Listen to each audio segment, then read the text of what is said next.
Olá, seja bem-vinda, seja bem-vindo a mais um podcast da Indústria do Futuro.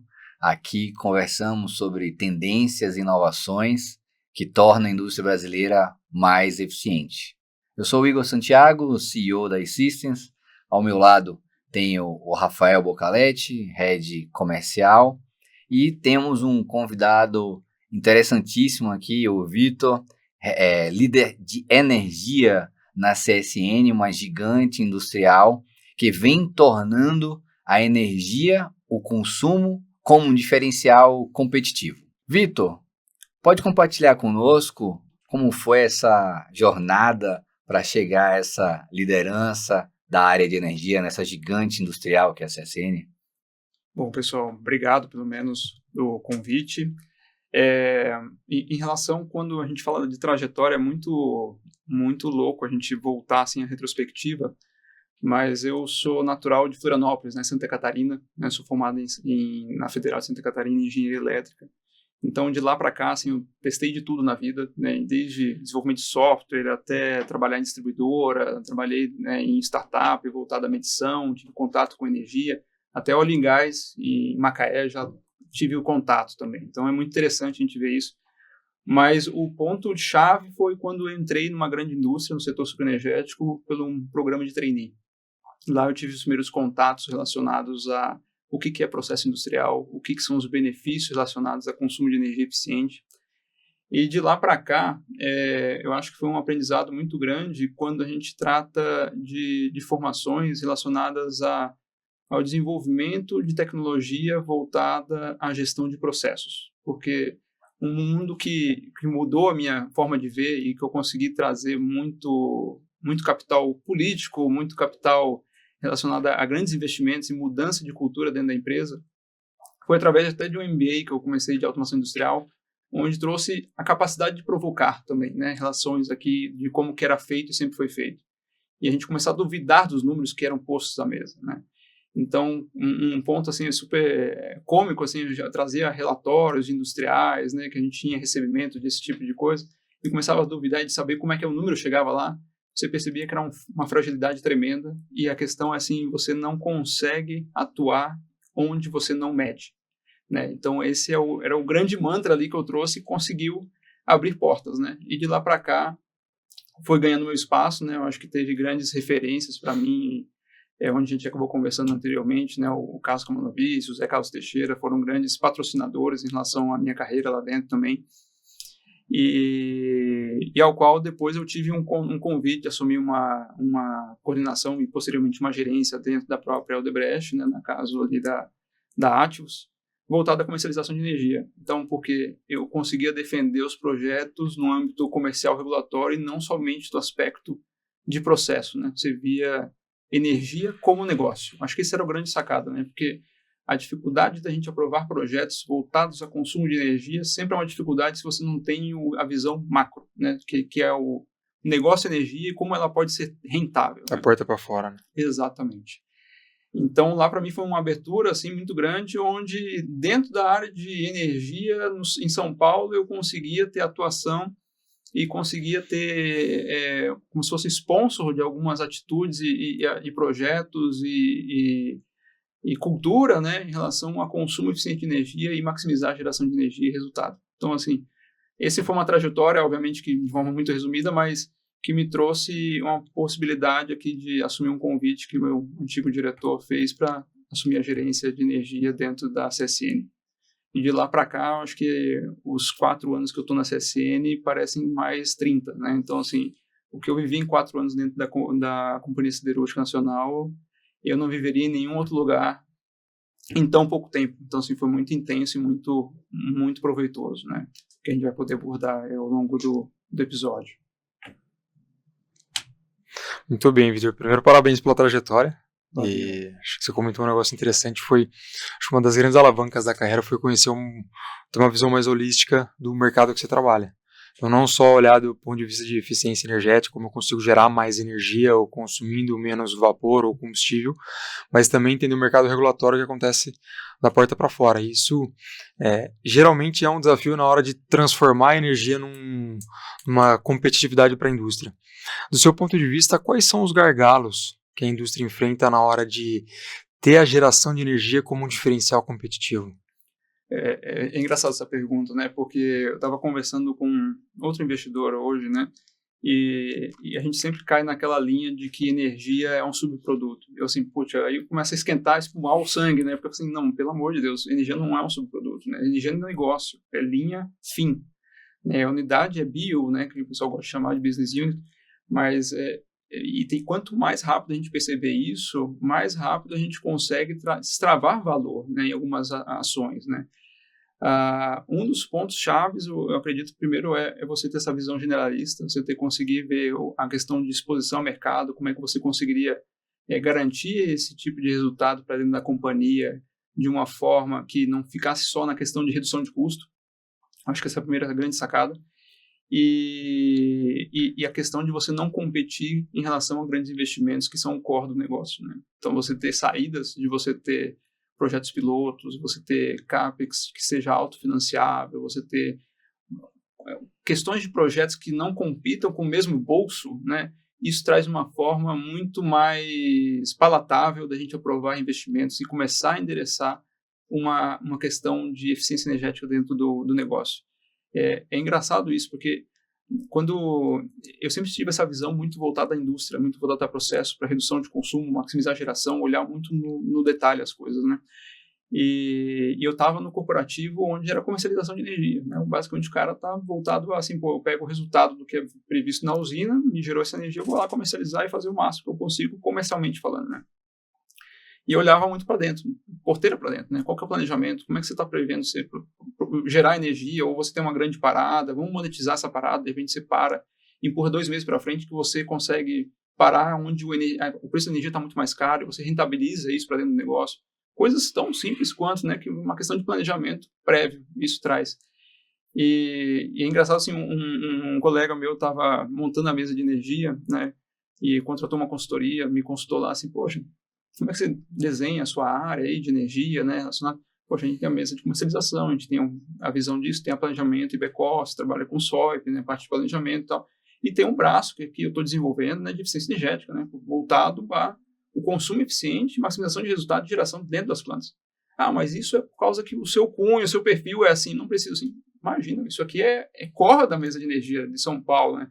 Porque sem isso, a indústria, a pessoa que está sentindo a dor lá, geralmente não tem o conhecimento para conseguir defender esses projetos que são tão estruturantes para dentro da companhia. Então, não é uma questão de desconhecimento ou ignorância, não é isso. É que ele está focado no processo produtivo, que é o core do negócio, né? Não é esperado dele que ele saiba de tudo um pouco, né? Como eu também não sei do processo produtivo no bit, no byte, né? Mas isso ajuda a defender. E você tendo uma posição que está te ajudando a defender no corporativo, né? Isso acaba abraçando proporções diferentes e o projeto toma proporções diferentes também, né? Então, acho que essa é a grande sacada, né? A gente começar a ter uma visão mais generalista em relação a processos e a gente conseguir abraçar mais perante a mesa de energia, né? Ambiente comercial, comercialização e trazer mais resultado para dentro do grupo. E que case que você poderia compartilhar com quem está assistindo e até exposto mais a esse mercado de energia, Vitor? Acho que você comentou uma coisa interessante, que é essa visão mais generalista. Que case que você poderia trazer que você passou e teve sucesso ou alguns desafios na hora de trazer a energia como eficiência para esse projeto? Eu posso trazer 2, assim, que eu acho que são grandes drivers de mudança, né? E todos não tiveram investimento muito baixo, assim, uma coisa maluca até. A gente fala assim, na época no sucro energético, né, a gente tratava de relatórios, tinha PINs, sistema TOTS, aquela coisa, né, de processos industriais. Tinha relatórios que você recebia, mas você tinha que duvidar muito dos números, porque você não entendia como é que chegava, dado que você tinha uma automatização muito grande, mas não era nesse nível, né, de trazer relatórios, fechamento, etc. Tinha muito os laboratoristas que o pessoal comentava, né, que pegavam os dados e preenchiam isso em final de turno para alimentar uma base de dados, né. Então, pra você ter ideia, assim, a gente colocava assim, chegava num relatório de fator de potência, uma coisa tão simples quanto. Né, o que é o fator de potência? Aí é um operador que vai uma vez no dia, né, olhar lá no painel, tira uma foto do painel e preenche num papel para que um laboratorista insira isso no sistema, onde isso para cima é tomado como uma referência de média, ponderada, né, alguma coisa nesse sentido, né? E isso para tantos outros parâmetros, né? Era levado dessa forma. Então, na prática, a gente tinha uma informação errada, né? Tão simples quanto. E a gente colocou isso, foi muito bacana, porque a gente conseguiu aprovar um investimento, assim, era menos de 50 mil reais, coisas tão simples quanto, que era um piloto, né? Era uma coisa que a gente conseguiu aprovar tanto com parceiros que estavam querendo desenvolver, estavam querendo ganhar espaço, quanto pessoas que tinham essa visão, né, disruptiva, né, de trazer algo novo, né, para dentro da empresa, que uma delas é o Carlos, como eu disse, da Carlos Teixeira, que compraram a ideia, né, naquele momento, e a gente começou a medir. Tão simples quanto pegar as medições que já existiam, e a gente começou a gerenciar isso, trazer bases de dados e comparativo. Então, começou a comparar equipes, turnos, operação, condições operativas de equipamentos. Então, por exemplo, um caso muito prático, né? A gente falou assim, poxa, uma turbina que era para operar em 520 graus, mas ela não passa de 510, 515. Aí você vai conversar com a pessoa lá da automação, não, mas se chegar em 520, tripa a turbina. Assim, mas como é que vai tripar a turbina se ela foi feita para operar em 520? Não, mas espera aí, então calma. Aí foi ver que o set point, o pick-up de proteção estava errado, né? Então, assim, há quanto tempo estava errado e ninguém viu, né? E aí, quando você fala de eficiência energética, né, 5, 10 graus, isso operando anos, né, e naquela época, assim, só para contextualizar, né, a gente está falando de 2014, 2013, por aí, era a época onde o PLD estava R$800. Valia queimar qualquer coisa na caldeira que dava dinheiro, assim, bem sincero, assim, né, qualquer coisa dava resultado. Então, quanto que se deixou perder por uma questão de desconhecimento? Dá uma referência, quanto está o PLD hoje? Hoje, assim, voltou a volatilidade, né? Hoje a gente está falando de R$300 aqui segundo semestre. Mas nos últimos 2 anos, né, a gente está falando de perder piso de R$70, né? Então, assim, é volátil, né? E a gente sabe que são cíclicos, né? São cenários cíclicos de relação à oferta e demanda de energia e questões de higiene ainda. A gente é um país hidrotérmico, né? Ainda tem uma representatividade muito grande em relação à hidrologia. Então, é muito volátil, né? E tem que aproveitar essas janelas de oportunidade, né? A questão, assim, a gente olha o PLD R$800, pô, então vamos investir, etc. Não é agora que você tem que investir. Você tinha que ter investido há 2 anos atrás para você estar a ponto de bala para aproveitar a oportunidade quando ela aparece, né? Não é no ciclo onde ela é de alta que você vai investir, né? Então, esse foi um cenário muito interessante. A gente começou a comparar e começou a pegar isso, né? Tipo assim, de aumentar set point de temperatura, de ajustar a pressão, né, de vapor, e só relacionado ao que eu mexia, que era o ciclo vapor de energia, né? E da mesma forma, a gente começa a parar a fazer disponibilidade dos ativos, quanto tempo fica operando em baixa carga, que isso mata também a questão de eficiência energética, né, de um ativo que foi desenhado para operar a 100% e fica operando a 20%. Né, isso por uma questão de dilatação térmica, parada de máquina, enfim, é um estresse muito grande e acaba reduzindo o ciclo de campanha, né, que aquele ativo deveria rodar. Isso acontece muito, né? O operador, assim, ele prefere mais o conforto, né, de operar num ciclo onde traga flexibilidade para ele naquele momento do que pensar no longo prazo, né? Então, tem que ter uma visão do olho do dono, né? Não é uma questão só de má fé, mas é uma questão simplesmente de você estar acompanhando de perto o processo e entender. E o segundo, eu falo uma questão de culturamento, né? Quando eu cheguei na CSN, a gente estava no cenário também racionamento, né, em 2021, estava discutindo racionamento, o PLD a R$400, né, operando com um GFON, né, geração fora de ordem de mérito, né, com mais de encargo, superando também a casa de centenas de reais. E a gente estava com ativos indisponíveis naquele momento, né, com a questão de algum evento, enfim, e tinha uma dificuldade, né, do time de aprovar aquilo, né, em relação ao reparo estruturante de geração de energia. E aí, esse que é a grande sacada, né, de você ter uma pessoa onde tem a visão mais generalista, de consiga, né, trazer um pouco mais de informação, um pouco mais de prioridade a relação da onde precisa ser feito tal investimento ou tal reparo, né, para a gente trazer a competitividade do negócio de volta.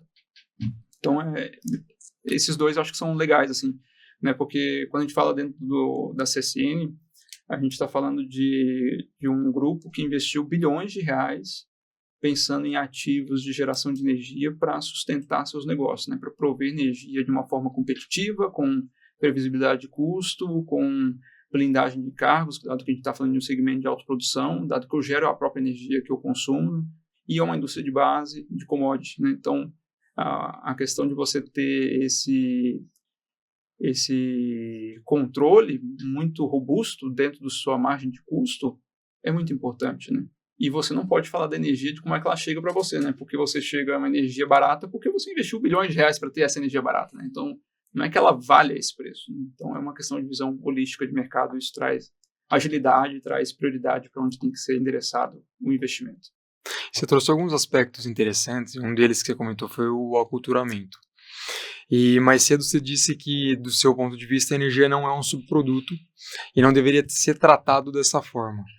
E como é que as outras áreas da indústria, que geralmente estão mais focadas em redução de custo ou na eficiência dos processos que acontecem, indústria de manutenção, operação, uma área comercial, como é que essas outras áreas colaboram para que a energia não seja tratada como um subproduto e possa ser um motor de crescimento e produtividade para a indústria? O primeiro é assim, eu acho que a diretriz da área de energia, ela tem que buscar essas equipes, né? Porque por desconhecimento elas não vão buscar a área de energia, não sabem do que está em jogo, né? Primeiro ponto.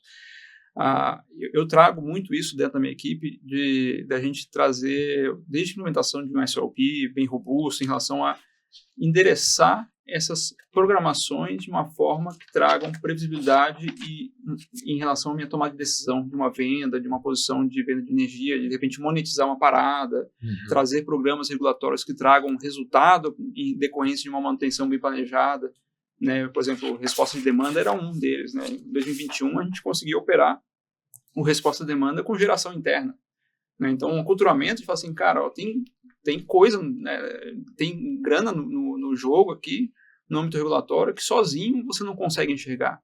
Mas eu te trago ferramentas para a gente trabalhar juntos, né? Não é uma coisa imposta nunca, né? Porque eu não estou lá sentindo a dor do negócio, estou dando opções, mas para a gente tomar risco junto. Isso que é o legal, né?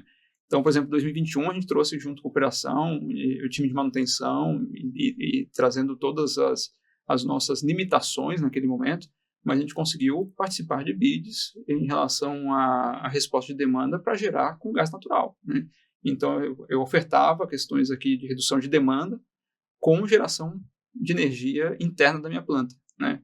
Obviamente que tudo coordenado, né? Aquela operação de 24 horas, né? No D-1, eu operando lá, dando ok no INS, já falando lá que, pô, tá despacho aprovado, podemos operar e tal. Então, era algo muito dinâmico. Então, acho que trazendo dessa forma, né? A gente fala assim, de acompanhar o plano de produção, paradas programadas, grandes paradas principalmente, com programas regulatórios que você pode monetizar e maximizar esse resultado é super importante, né? Então, a mesma coisa, assim, poxa, faz sentido eu colocar, consumir mais energia num plano de produção, de repente em novembro ou outubro, que é quando o PLD está estourando, né, de R$400, não faz sentido de repente você empurrar um pouco mais, me deixar long nesse momento, eu vendo energia e te financio, de repente, um resultado, né, para o ano que você estava prevendo. Então, obviamente que a gente tem que participar, não é nunca unidirecional, mas a grande sacada é colocar energia na tomada de decisão do negócio. Acho que essa é a grande sacada, assim, a gente não ser um insumo. Esse é o grande jogo, né? Porque, por isso que eu fico, né, na questão de subproduto. Não é, né? A gente está falando de um insumo que tem caráter de linha de negócio, né? Não é, tem gerência, né? Não é simplesmente algo que eu vou lá comprar, é um commodity que oscila e não tem o que fazer. Tem muito o que fazer. E olha que legal, porque um ponto que você comentou é dessa visão mais generalista de conhecer mais da porta para dentro e também da porta para fora, muito desse tema regulatório. E 2 exemplos legais que você trouxe foi essa relação com a produção. Então, se eu produzo mais, eu vou consumir mais. Será que é a hora de eu consumir mais? Ou será que eu posso esperar um pouquinho e exportar mais tarde, quando o preço estiver mais alto? Manutenção é a mesma coisa, né? Será que a parada é agora? E se eu estender mais 1 ou 2 meses a parada? Então, essa visão, faz muito sentido ter essa visão mais generalista, porque isso joga a favor do negócio e coloca a energia no centro dessa decisão. Decisão de produzir mais ou menos, decisão de parar agora ou parar mais tarde. Então, eu acho que isso sustenta muito esse argumento de colocar a energia no centro dessas decisões e não como um subproduto, porque o produto principal, que são os processos que é o fim, né? E que deixam a usina ou qualquer outra fábrica produtiva, que são processos que rodam há mais tempo, mas você traz a energia como um fator de argumento para a tomada de decisão do planejamento que foi feito talvez no ano anterior, alguns meses antes. E aí se a gente coloca... Hoje nós estamos na era da inteligência artificial, muito se fala na inteligência artificial. Tem muita indústria que ainda não tem clareza sobre onde colocar. E se a gente traz isso para a indústria? Quais são hoje as tecnologias indispensáveis para continuar com a energia no centro dessas discussões, otimizando as estratégias da indústria como um diferencial competitivo? Quais são as que hoje não podem ser deixadas de lado? Olha, eu te falo que quando a gente fala da área de energia, e principalmente em grandes indústrias, a primeira questão é recurso, né? Eu acho que é a questão de recurso humano, eu não digo nem recurso tecnológico, né? Porque uma grande diferença que eu vejo em grandes indústrias, não estou falando de pequenas não, né? É que a área de energia está em baixos suprimentos. Já começa num enquadramento um pouco que traz um viés de comprador só, né? Não tem um viés de dono de negócio, né? E isso traz limitações. O segundo é a questão de você ter, quando se fala de eficiência energética, traz a questão de gestão, é você ter medições, né? Ninguém está falando de precisa ter um baita de um sistema digitalizado em relação... É você ter controle, né? Controle do que você está consumindo, o que você está gerando, né? Você ter poder de histórico, de criação de tendências, de você ter a base de dados para tomada de decisão, né? E aí, quando você fala disso, questão de pessoas dedicadas, né? Eu acho que esse é o grande ponto. Não adianta nada você ter um cara lá na manutenção que entende um pouco de energia para ganhar esse capital e trazer esse tipo de discussão para a mesa. Não vai conseguir sozinho, né?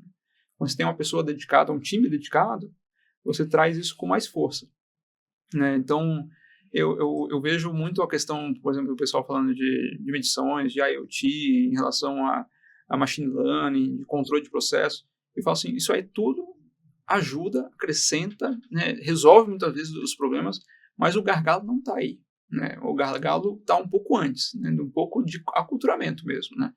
Então, quando a gente traz nessa etapa do problema, aí a gente tem um monte de ferramentas para resolver, né? Que aí a gente tem questões de leasing, trazer estruturas aqui que são autofinanciáveis, a gente tem questões de eficiência energética, de planos de grandes empresas também, que conseguem alocar capital, emprestam no balanço, inclusive, né, para você não ter se imobilizado dentro do seu balanço, talvez onere a questão dos seus índices de alavancagem, para trazer esse tipo de dinamismo para dentro da mesa, né? Então, quando a gente fala de tecnologia, eu acho que a gente está bem suprido até, né? Eu acho que não vejo nada de falar assim, poxa, precisamos exatamente disso, né? Eu acho que falta um pouco de cultura, de aculturamento para a gente ter pessoas dedicadas olhando para isso de uma forma como deve ser, de linha de negócio, né? Não simplesmente como consequência. E você comentou também mais cedo sobre a tua experiência com a geração própria de energia que alimenta você ser autossustentável do ponto de vista de eficiência energética. E hoje, acho que muitas das pessoas que ouvem a gente são líderes industriais, são pessoas que lideram times ou áreas e a energia vem tomando um espaço ainda maior. Na hora de estruturar esse portfólio energético, eu compro ou não, eu gero a minha própria, o que deve ser considerado? A gente sempre priorizou longo prazo, tá? Quando a gente fala disso. E é uma tomada um pouco conservadora, e eu acho muito acertada dentro da CCN, onde a gente construiu nosso portfólio nesse perfil, né, onde eu faço investimento, tomo propriedade daquilo que eu gero, de uma forma de eu prever meus próximos passos, né? Então, eu não fico exposto por uma medida regulatória que vai mudar a regra do jogo no meio do caminho, né? Dado que o Brasil, a gente tem até essa discussão que até o passado é incerto, né? Então, é um pouco disso. Mas, assim, A gente adotou um perfil muito conservador e eu acho muito acertado. Primeiro, a gente ter ativos de base, né? Nosso portfólio hoje, a gente tem em torno de 2 GB de capacidade, majoritariamente hidrelétrico, né? E mais em torno de 200 MB desse 267 MB da nossa termoelétrica dentro da usina Presidente Vargas, né? Que seria uma termoelétrica a gases siderúrgicos que pode operar também com gás natural. E dentro desse perfil, obviamente que a gente tem sazonalidade, tem toda uma questão de GSF, né? Hoje, até então, eu estou sorrindo à toa, no segundo semestre eu vou estar chorando aqui, né? Com meus lenços aqui, distribuindo lenços. Mas é diferente do risco que eu tomava, por exemplo, de construir uma solar nordeste, ou de repente trabalhar com uma eólica também, em um âmbito que eu não estou perto do meu consumo, ou que eu não tenho uma previsibilidade em relação a esse tipo de garantia física, que tem energia as-produced, né? Tem uma série de riscos em relação a esse tipo de contratação. Então, eu acho que o primeiro ponto é avaliar como é que é a cultura da empresa, né? Eu acho que essa é a primeira sacada, né? Se você está mais pró-risco ou está mais conservadora. E o segundo ponto é quanto você quer estar exposto numa medida regulatória, né? Porque hoje mesmo a gente está falando de uma medida provisória que está saindo, né? Já foi assinada, que está em vias de ser divulgada, mas que muda alguns conceitos relacionados à energia de autoprodução, por exemplo, né? Que muda conceitos de subsídios que já eram tratados, que já tinham um fim determinado, né? De energia incentivada. Então, quanto você quer estar exposto a isso, né? Se você não tem esse consumo contratado e adquirido, né? Direito adquirido, você fica exposto. Que é os grandes contratos a gente está falando de autoprodução Nutella, que você chamava, né? Que era a questão assim, você não botava o dinheiro, mas você fazia um arranjo ONPN para você ter o benefício de autoprodução sem botar um equity. Então, assim, poxa, quão sustentável é isso no longo prazo, né? Dado que a gente está vendo que cada vez menos está sobrando gente para pagar a conta, né, de subsídio. Então, quando a gente fala de geração de energia para suprir nosso portfólio, o primeiro real gasto sempre é no behind the meter, né? Então, assim, não existe hidrelétrica que faça o benefício de eu investir na minha térmica dentro da UPV, por exemplo, né? A UPV hoje é o meu grande consumidor, está falando de 220 mega médio de consumo, mais ou menos, né? E quando eu falo de uma geração dentro da UPV, ela me gera benefícios que nenhum outro produtor, pode ser qualquer que for, não vai me gerar nenhum benefício, porque eu não consigo isentar encargos 100% com autoprodução, equiparação, né? Então, ainda tem uma conta que fica, né, em torno de 40, 50 reais, a depender da distribuidora que você está, depender do tipo de conexão que você tem. Então, o melhor benefício sempre é você estar investindo dentro, né? Como se você tem uma geração interna, uma cogeração com alguma limitação, alguma ineficiência. Então, assim, se você está com o seu processo redondo, isso vale para consumo também, mesma coisa. Tá? Se você está reduzindo seu consumo interno, esse é o melhor conta. Chegou nesse ponto, beleza, agora vamos olhar para fora. Né? Então, poxa, vamos falar de previsibilidade de custo, vamos pensar em geração de energia renovável, de suprimento, né, de autoprodução. Aí a conta fecha. Né? Mas o primeiro é dentro de casa, né? Sempre. Não perdeu o controle da operação também. Exato, porque o primeiro, a gente está falando de uma usina de cogeração, e é muito legal quando eu discuto lá com o pessoal, né, na planta, assim, poxa, mas o nosso CPV, né, nosso custo de produto vendido é tanto e tal, assim. Não, o seu custo de produto vendido é zero. Deveria ser muito próximo de zero, né, mas é muito próximo de zero. Por quê? Porque a cogeração, ela foi desenhada para produzir o produto final, que é da indústria, né, no caso o aço, enfim, mas é o produto final. E a questão de você colocar turbogeradores lá foi muito mais para você tirar mais do resultado da produção de vapor que você já teria para a produção de aço. Então, se você colocar uma alocação de custo, empilhamento, obviamente eu estou sendo bem simplista aqui, forçando um pouco do raciocínio aqui, né? Mas conceitualmente é isso, né? Assim, é uma geração posta por um subproduto que seria os gases siderúrgicos, né? No caso da suco energético, seria o bagaço da cana, né? Se você não tivesse a geração lá, ainda assim teria o bagaço da cana, ainda assim teria caldeira gerando vapor, porque precisa desse processo, né? Para tocar o processo. Aproveitando de alguma coisa, já existe. Exato. Então o CPV está muito mais na produção do aço do que na geração de energia. Exato. Então, assim, se a gente vai colocar, então coloca na conta do vapor. Né? O vapor está lá para tocar o processo industrial, então você põe um rateio da conta do vapor, não na geração de energia, né? Então, brincadeiras à parte, é exatamente isso, né?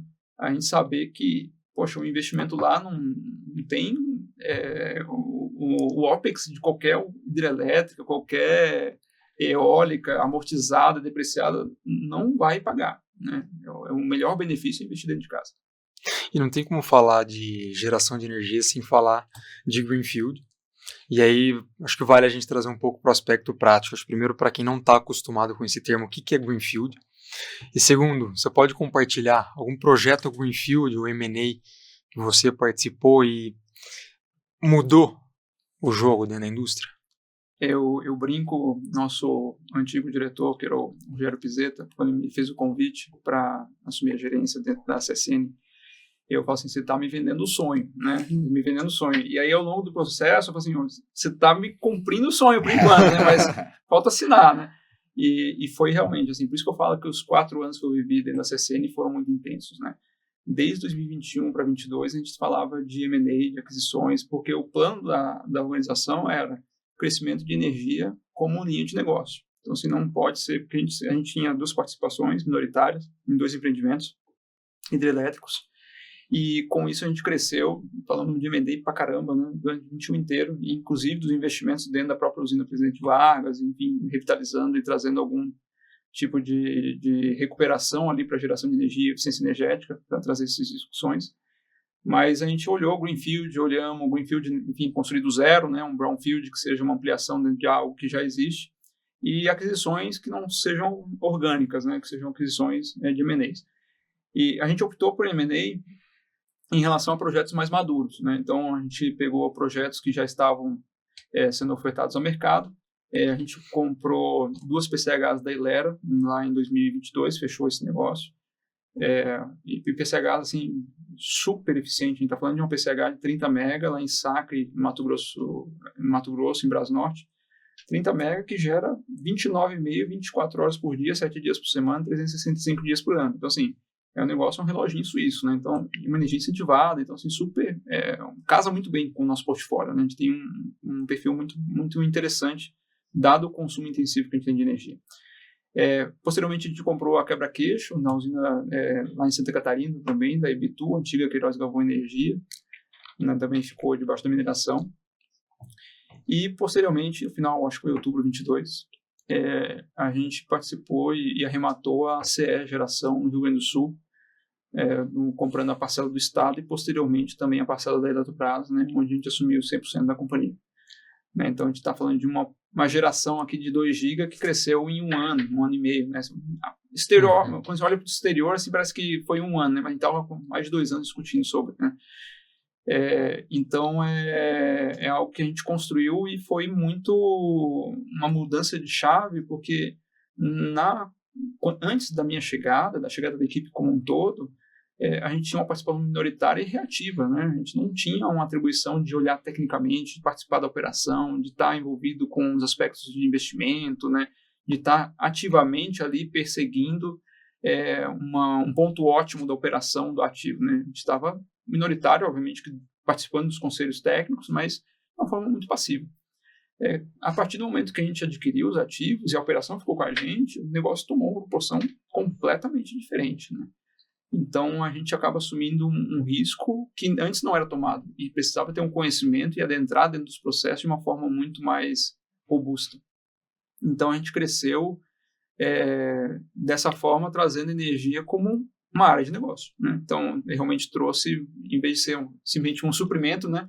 Olha, vou alocar energia nos negócios, siderurgia, mineração e fica por isso. Não, agora é uma área de negócio específica, onde tem um resultado relevante. A gente está falando de sinergias dentro do grupo que ultrapassam de R$1 bilhão, né? Então, é muito expressivo, né? Então, assim, é algo que muda realmente o âmbito energia na tomada de decisão perante a companhia, né? Então, logicamente que eu entendo que não é o perfil de qualquer companhia, né, trazer as aquisições em série, mas era o consumo que a gente tinha em vista e o plano de investimento da companhia. Isso aqui é uma parcela do que precisa vir ainda, né? Assim, a gente está 100% autoprodutor, 100% energia renovável dentro do grupo.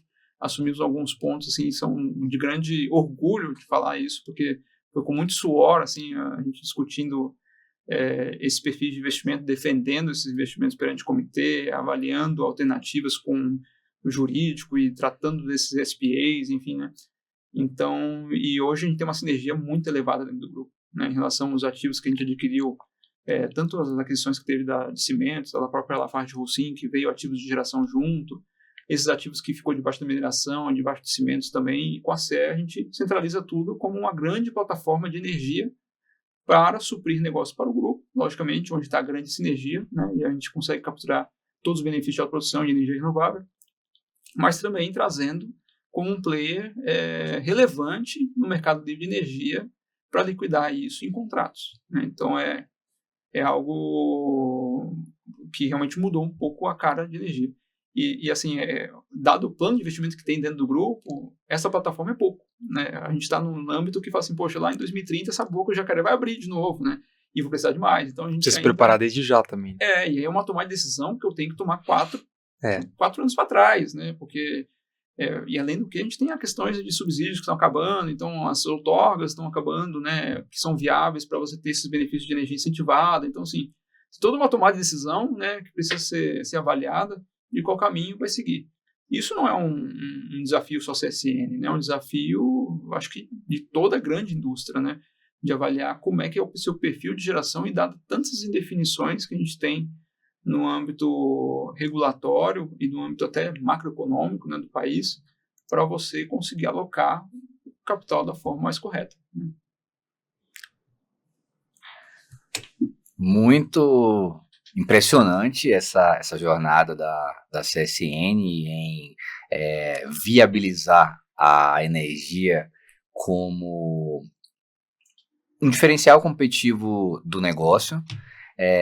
O nosso podcast ele foca muito em um aspecto prático para as pessoas que estão acompanhando conosco e para aquela pessoa que está na mesa de operação, que está numa posição de compras em suprimentos, numa organização que ainda vê a energia como custo, muito mais ali focando em gerenciar essa volatilidade dos custos energéticos, PLD, mas ela vê que há um futuro, há um nível de competitividade hoje que podemos transformar esse custo em uma oportunidade. Para essa pessoa que ela está nesse cenário e nessa trajetória que você construiu, o que você recomendaria desses primeiros passos para transformar energia em uma vantagem competitiva para a sua empresa? Eu vou comentar algo que para mim fez muito sentido no meu início de carreira, né? Eu olhava de uma forma a servir outras áreas, né? Então eu saía do escopo da minha área para servir outras áreas. Isso foi quando eu bati na porta de diversas personalidades aqui que eu comentei, mas que me trouxe esse tipo de instigar, né, de você trazer provocações que não estavam no âmbito da minha tomada de decisão para eu poder contribuir de alguma forma, né, ou trazer a minha perspectiva para dentro da mesa. Então, eu acho que é mais, de novo, cultura, né? Eu acho que a gente acaba caindo sempre numa questão de perfil e de posicionamento. Para você conseguir trazer esse tipo de discussão à tona, você primeiro tem que sair do seu âmbito onde você está, né? Eu acho que e sim, inconformar com o que é posto, né? Eu acho que trazer essa questão de curiosidade, entender e querer entender aonde é que você pode destravar valor é uma coisa que é um caminho sem fim, né? Eu acho que é o primeiro ponto, né? Um ponto de partida muito proveitoso, né? Que você consegue destrinchar diversas demandas, diversas frentes a partir disso.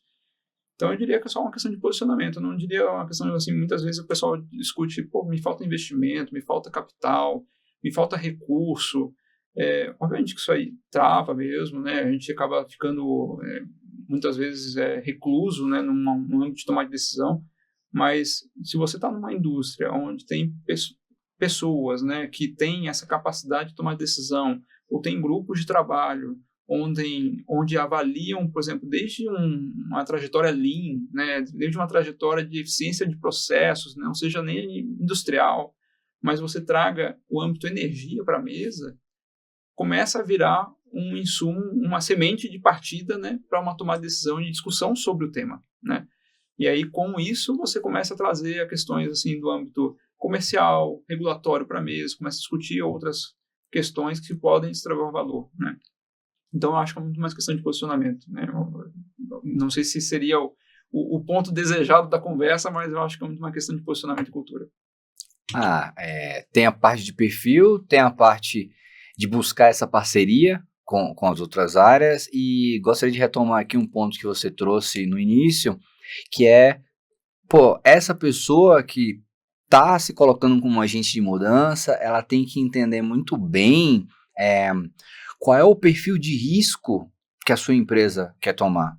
Perfil de risco financeiro, perfil de risco regulatório, porque tem que estar dentro desse âmbito, vamos colocar, institucional, essas oportunidades, essas provocações.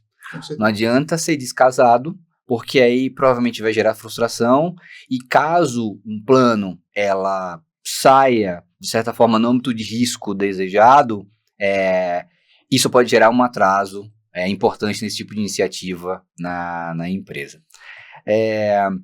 Queria perguntar para você, no âmbito mais amplo, o que você gostaria de ver mudando na mentalidade das nossas lideranças industriais? Estão num tempo de tantas oportunidades, tantas escolhas, ESG, inteligência artificial, indústria 4.0, temos a oportunidade grande de colocar o Brasil no mapa de novo, temos até o programa do governo de reindustrialização. Sim.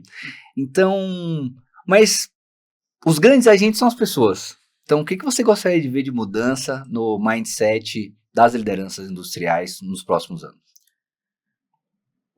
A grande questão é a abertura à mudança, né? Eu acho que essa é a grande posicionamento. Eu fui muito feliz na minha trajetória, onde eu tive contato com pessoas que, apesar de ter suas crenças, ter seus entendimentos sobre o que era o correto, o que era o melhor a fazer, eles estavam sempre abertos a discutir, né? Você aprofundar e entender realmente os caminhos, né? Então, eu acho que isso é legal. E quando você comentou realmente o programa de governo, a gente fala assim, poxa, tem muita coisa que é posta e é um recurso muito baixo para você fazer, né? Então, a gente tem chamada pública sobre projetos de eficiência energética que você tem que comprometer, de repente, 10, 15, 20 mil reais, né, para você chamar e ter um laudo, né, uma visão externa subsidiada pelo governo em relação à estratégia, de onde você deve investir, né? E aí, não sou eu mais falando, né? Você tem um agente externo referendando o que eu estou fazendo, né? Então, eu acho que esses são os meios também, né? Você trazer formas de que você não vai competir com aquele capital tão desejado de orçamento e tratativas ali dentro, para você destravar valor dentro da sua empresa. E é importante, você comentou assim, poxa, a questão dos agentes de mudança. O mindset das indústrias de base, a gente sempre pensa naquela pessoa um pouco mais fechada em relação a você ter uns entendimentos de sempre foi assim, né? Ou algo que não estou tão aberto a discutir com alguém que tão novo, de repente está chegando no mercado e propondo machine learning, de repente um IoT, ou de repente uma coisa que a pessoa nem entenda sobre, né? Não é uma questão de ignorância só, realmente o mundo muda muito rápido, né?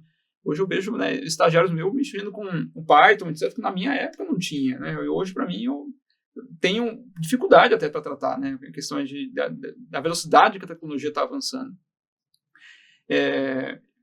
Até a questão, assim, por exemplo, você pega pessoas de estágio, né, que desenvolvem automação de processo em segundos, né? Coisa que a gente contratava uma consultoria antes, né? Desenvolvia tempos e movimentos, assim, gastavam um recurso humano muito, muito precioso. Então, eu acho que o primeiro ponto é estar aberto para discutir. Eu acho que essa é a questão do mindset principal, né? Não tem problema você não conhecer, não tem problema você não entender, mas a principal discussão é você não descartar pelo fato de que você não entende, né? A questão de só pelo fato de que a pessoa que é mais nova, de repente 22 anos lá, está chegando dentro de uma indústria de base, né? De um senhor de 60, 70 anos ali que está fazendo aquilo por muito tempo. E, cara, o que essa pessoa pode me ensinar? Não é um dos lados, né? Eu acho que tem um dos dois lados, tem um pouco de vaidade também. Mas de você tentar trazer um middle ground ali, né? Que você consiga tratar e dispor de alternativas e possibilidades. Eu acho que isso aqui era legal, de ver mudar de uma forma mais rápida. Novamente, parceria. Capital político, acho que essa é a sacada, né? O corporativo a gente sempre faz, nunca faz sozinho. Eu acho que essa é a grande sacada. E quanto mais você consegue influenciar as pessoas sem você ter hierarquia direta, cara, isso aqui tem uma proporção, reverbera para dentro da companhia de uma forma, um tsunami, né? Não é uma coisa que a pessoa já não aceita, né? É imposto já, né? Então, eu acho que esse é o grande ponto, de você ter aliados, ter capital político, ter uma questão de você trazer, influenciar as áreas para onde você entende que tem valor, né, dentro da companhia. Né? E esse é a grande sacada em todas as áreas, né? Eu acho que não é só da área de energia, né? Acho que é como um todo. Excelente, muito bom. O que eu aprendi hoje aqui, estou super contente, vejo sim a energia como diferencial competitivo, tanto agora quanto no futuro, com as energias limpas, ESG. A sociedade tem cobrado cada vez mais nesse sentido, e desejo que você também tenha aprendido bastante, agradecendo aqui o Rafael, que contribuiu conosco, agradecendo o Vitor também, e você que tem acompanhado o nosso podcast, seja no YouTube, seja no Spotify. Continue conosco, compartilhe e nos vemos na próxima. Um abraço.